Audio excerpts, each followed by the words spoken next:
Guarantee guarantee guarantee ಇದು guarantee news. ಸುದ್ದಿ ಖಚಿತ, ನ್ಯಾಯ ನಿಶ್ಚಿತ. ನಾನು ನಿಮ್ಮ ಕಾರ್ತಿಕ್. ಅಮೆರಿಕ ಸರ್ವನಾಶದ ಭವಿಷ್ಯ ನುಡಿದ ಪ್ರವಾದಿ ಡಂಡಲ್ ಬ್ರಿಕ್ಸ್, ಸ್ವಯಂ ಘೋಷಿತ ಕ್ರೈಸ್ತ ಪ್ರವಾದಿಯವರು. ತನ್ನನ್ನು ತಾನು ಪ್ರವಾದಿ ಎಂದು ಕರೆದುಕೊಳ್ಳೋ ಈತ ತನ್ನದೇ ಒಂದು ಯೂಟ್ಯೂಬ್ ಚಾನಲ್ ನಡೆಸ್ತಾನೆ. ಅಲ್ಲಿ ಈತ ಭವಿಷ್ಯ ನುಡಿದಿದ್ದಾನೆ.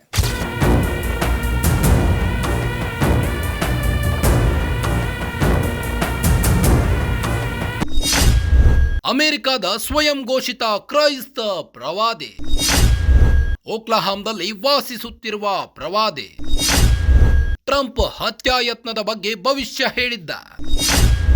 ಕಿವಿ ತೂತಾಗುವಂತೆ ಬುಲೆಟ್ ಸಿಡಿಯುತ್ತದೆ ಎಂದಿದ್ದ. ಬ್ರಿಗ್ಸ್ ಹೇಳ್ತಿದ್ದಂತೆಯೇ ಟ್ರಂಪ್ ಕಿವಿ ಬಳಿ ಬುಲೆಟ್ ಹಾದು ಹೋಗಿತ್ತು.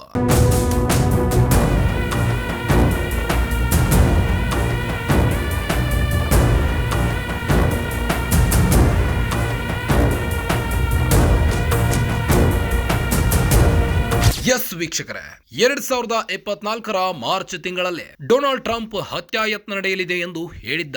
ವಿಚಿತ್ರ ಅಂದ್ರೆ ಡೆಲ್ ಬಿಗ್ಸ್ ಹೇಳ್ತಿದ್ದಂತೆಯೇ ಬುಲೆಟ್ ಟ್ರಂಪ್ ಕಿವಿಯನ್ನ ಸೀಳಿತ್ತು. ಅದೃಷ್ಟವಶಾತ್ ಟ್ರಂಪ್ ಪ್ರಾಣಾಪಾಯದಿಂದ ಪಾರಾಗಿದ್ರು. ಪೆನ್ಸಿಲ್ವೇನಿಯಾದ ಬಟ್ಲರ್ ಕೌಂಟಿ ಎಲೆಕ್ಷನ್ ಪ್ರಚಾರ ಮಾಡುವಾಗ ಮರ್ಡರ್ ಅಟೆಂಪ್ಟ್ ನಡೆದಿತ್ತು. ಈ ಘಟನೆಯ ನಂತರ ಡೆಲ್ ಬಿಗ್ಸ್ ಪ್ರಖ್ಯಾತಿಗೆ ಬಂದಿದ್ದ. ಈಗ ಅದೇ ಡೆಲ್ ಬಿಗ್ಸ್ ಅಮೆರಿಕಾದಲ್ಲಿ ಭೂಕಂಪ ಸಂಭವಿಸುತ್ತೆ ಅಂತ ಹೇಳಿದ್ದಾನೆ. ಅದರ ತೀವ್ರತೆ ರಿಕ್ಟರ್ ಮಾಪಕದಲ್ಲಿ 10ರಷ್ಟು ದಾಖಲಾಗುತ್ತೆ ಅಂತ ಹೇಳಿದ್ದಾನೆ. ವಿಶೇಷ ಅಂದ್ರೆ ಈತ ತನ್ನ ಕಣ್ಣಿಗೆ ದೇವರು ಎಲ್ಲವನ್ನು ತೋರಿಸ್ತಾನೆ. ಜೀಸಸ್ ತೋರಿಸಿದ್ದನ್ನಷ್ಟೇ ನಾನು ಹೇಳ್ತೀನಿ ಅಂತ ಹೇಳ್ಕೊತಾನೆ. ಡೆಲ್ ಬಿಗ್ಸ್ ಪ್ರಕಾರ ಅಮೆರಿಕಾದ ನ್ಯೂ ಮ್ಯಾಡ್ರಿಡ್ ಭೂಕಂಪ ಕೇಂದ್ರವಾಗಿರುತ್ತೆ. ಅಲ್ಲಿ ರಿಕ್ಟರ್ ಮಾಪಕದಲ್ಲಿ 10ರಷ್ಟು ತೀವ್ರತೆಯ ಭೂಕಂಪ ಸಂಭವಿಸುತ್ತೆ. ಅದಾದ ಮೇಲೆ ಆಗೋ ಭೂಕಂಪಗಳಿವೆಯಲ್ಲ, ಅಂದ್ರೆ ಆಫ್ಟರ್ ಶಾಕ್ಸ್, ಅವನ್ನ ಕನ್ನಡದಲ್ಲಿ ಪಶ್ಚಾತ್ತ ಕಂಪನಗಳು ಅಂತ ಕರಿತೇವೆ. ಆ ಪಶ್ಚಾತ್ತ ಕಂಪನಗಳು Richter ಮಾಪಕದಲ್ಲಿ 6.5ರಷ್ಟಿರುವಂತೆ ಟೆಕ್ಸಾರ್ಕಾಮ್, Missouri, Arkansas, Kentucky, ಟೆಕ್ಸಾಸ್ನಿಂದ ಓಕ್ಲಹಾಮ್ದವರೆಗೆ ಭೂಕಂಪಗಳು ಸಂಭವಿಸ್ತವಂತೆ. Del ಬಿಗ್ಸ್ ಹೊಸ ಭವಿಷ್ಯ ಏನು? ಅಮೆರಿಕಾದಲ್ಲಿ ಭಯಾನಕ ಭೂಕಂಪದ ಭವಿಷ್ಯ. ರಿಕ್ಟರ್ ಮಾಪಕದಲ್ಲಿ 10ರಷ್ಟು ತೀವ್ರತೆ ಭೂಕಂಪವಂತೆ. 1800+ ಜನ ಭೂಕಂಪದ ಅವಶೇಷದಲ್ಲಿ ಸಿಲುಕಿದ್ರಂತೆ. ತನ್ನ ಕಣ್ಣಿಗೆ ಕಂಡಿದ್ದು ನಿಜವಾಗುತ್ತದೆ ಎನ್ನುವ ಡೆಲ್ ಬ್ರಿಗ್ಸ್ ವಿಜ್ಞಾನಿಗಳು ಹೇಳೋದೇನು? ಭೂಮಿಯ ಯಾವುದೇ ಭಾಗದಲ್ಲೇ 10ರಷ್ಟು ತೀವ್ರತೆ ಭೂಕಂಪ ಅಸಾಧ್ಯ.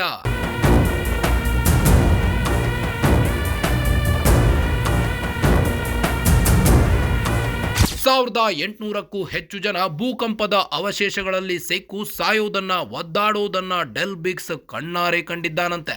ಆ ಭೂಕಂಪ ಯಾವಾಗ ಅನ್ನೋದರ ಡೇಟ್ ಮಾತ್ರ ಹೇಳೋದಿಲ್ಲ. ಅಮೆರಿಕಾದಲ್ಲಿ ಬೇಸಿಗೆ ಕಾಲ ಇರುವಾಗ ಆಗುತ್ತೆ ಅಂತಾನೆ. ಅಮೆರಿಕಾದಲ್ಲಿ ವಸಂತ ಕಾಲ ಅಂದ್ರೆ ಮಾರ್ಚ್, ಏಪ್ರಿಲ್ ಮತ್ತು ಮೇ ತಿಂಗಳು. ಆ 3 ತಿಂಗಳಲ್ಲಿ ಯಾವಾಗ ಅನ್ನೋದನ್ನ ಕಂಡು ಹಿಡಿಬೇಕು. ಇನ್ನು ಇದನ್ನ ಅಮೆರಿಕಾದ ಯುನೈಟೆಡ್ ಸ್ಟೇಟ್ಸ್ ಜಿಯೋಲಾಜಿಕಲ್ ಸರ್ವೆ ಬುಲ್ಶೀಟ್ ಅಂತ ಹೇಳಿದೆ. ಯುನೈಟೆಡ್ ಸ್ಟೇಟ್ಸ್ ಜಿಯೋಲಾಜಿಕಲ್ ಸರ್ವೆ ಪ್ರಕಾರ ಅಮೆರಿಕಾದಲ್ಲಷ್ಟೇ ಅಲ್ಲ, ಭೂಮಿಯ ಯಾವುದೇ ಭಾಗದಲ್ಲಿ ರಿಕ್ಟರ್ ಮಾಪಕದಲ್ಲಿ 10ರಷ್ಟು ತೀವ್ರತೆಯ ಭೂಕಂಪ ಸಂಭವಿಸುವುದಿಲ್ಲ. ಇತಿಹಾಸದಲ್ಲಿ ಮೇ 22, 1960ರಂದು ಚಿಲಿಯಲ್ಲಿ ಸುಮಾರು 1000 ಮೈಲುಗಳಷ್ಟು ಉದ್ದದ ಪ್ರದೇಶದಲ್ಲಿ 9.5ರಷ್ಟು ತೀವ್ರತೆಯ ಭೂಕಂಪನ ಸಂಭವಿಸಿತ್ತು. ಅದು ಜಗತ್ತು ಈವರೆಗೆ ಕಂಡ ಅತಿ ಭಯಾನಕ ಭೂಕಂಪ. ಅದಾದ ಮೇಲೆ 7ರಷ್ಟು ತೀವ್ರತೆಯ ಭೂಕಂಪಗಳು ಜಪಾನ್ ಸುತ್ತಮುತ್ತ ಆಗಿವೆ. ಅದು ಬಿಟ್ರೆ ಸಮುದ್ರದ ಒಳಗೆ 6ರಷ್ಟು ತೀವ್ರತೆಯ ಭೂಕಂಪಗಳಾಗಿವೆ. ಒಟ್ಟಿನಲ್ಲಿ ಮಾರ್ಚ್, ಏಪ್ರಿಲ್ ಮತ್ತು ಮೇ ತಿಂಗಳಲ್ಲಿ ಅಮೆರಿಕಾದಲ್ಲಿ ಈತ ಹೇಳಿದ್ದ ತೀವ್ರತೆಯ ಭೂಕಂಪ ಆದ್ರೆ, ಅಥವಾ ಈತ ಹೇಳಿರೋ ಭೂಕಂಪದ ಭವಿಷ್ಯಕ್ಕೆ ಹತ್ತಿರದ ತೀವ್ರತೆ ಇರೋ ಭೂಕಂಪ ಆದ್ರೆ ಈತ ಹೇಳೋದು ಸತ್ಯ ಅನಿಸ್ಕೊಳ್ಳುತ್ತೆ. ವಿಜ್ಞಾನ ಸುಳ್ಳಾಗುತ್ತೆ. ವಿಜ್ಞಾನವೇ ಗೆಲ್ಲಲೆ ಅಂತ ಭೂಕಂಪ ಸಂಭವಿಸೋದೇ ಬೇಡ ಅನ್ನೋದಷ್ಟೇ ನಮ್ಮ ಹಾರೈಕೆ.